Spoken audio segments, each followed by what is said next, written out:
आज की कहानी का शीर्षक है इंदुमती की होशियारी।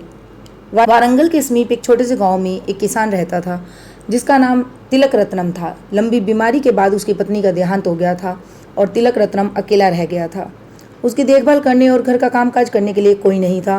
उसे सुबह जल्दी उठकर खेतों पर जाना होता था और दिन भर खेतों में काम करने के बाद जब वह शाम ढलने पर घर लौटता था तो उसे घर में एक गिलास पानी देने वाला भी कोई नहीं था।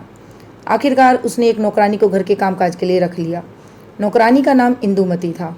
खाना बनाने, साफ सफाई करने के अलावा अन्य छिटपुट काम भी वह बड़ी फुर्ती से करती थी, परंतु उसमें एक ही खराबी थी कि वह ऊंचे दर्जे की पेटू थी।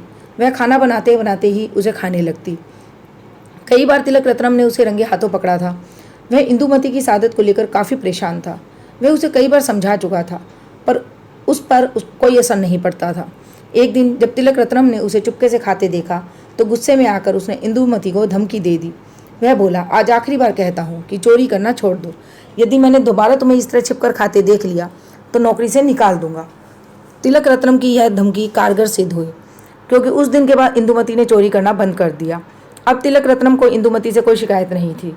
वह उससे काफ़ी प्रसन्न रहने लगा क्योंकि वह घर के कामकाज में काफ़ी निपुण थी और खूब मन लगाकर काम किया करती थी। एक दिन तिलक रत्नम बाजार से आम लेकर आया। आम इंदुमती को पकड़ाकर वह बोला, देखो आज शाम को मेरा मित्र वेंकटरमण खाने पर आने वाला है, इसलिए इन आमों को काटकर खाने के साथ परोसना। इंदुमती आमों को लेकर रसोई घर में चली गई। उसे शाम के खाने की तैयारी करनी थी और मालिक के मेहमान के लिए कुछ खास व्यंजन भी बनाने थे। खाना तैयार करने के बाद इंदुमती ने आमों को अच्छी तरह धोया और चाकू लेकर काटने लगी। रसीले व पक्के आमों को देखकर उसके मुंह में पानी आ गया।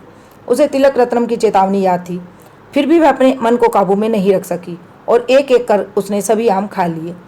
शाम को तिलक रत्नम ने इंदुमती से कहा, आम काट कर रख लो, मेरा मित्र आता ही होगा। इंदुमती बुरी तरह डर गई। उसे पक्का विश्वास था कि आज तो उसे नौकरी से हाथ धोना ही पड़ेगा। उसके दिमाग में अचानक एक विचार आया। वह तिलक रत्नम से बोली, मालिक बड़े चाकू की धार तेज कर दे क्योंकि छोटे चाकू से आम अच्छी तरह नहीं कटेंगे। तिलक रत्नम चाकू लेकर उसकी धार तेज करने लगा। इंदुमती खिड़की से बाहर देखने लगी।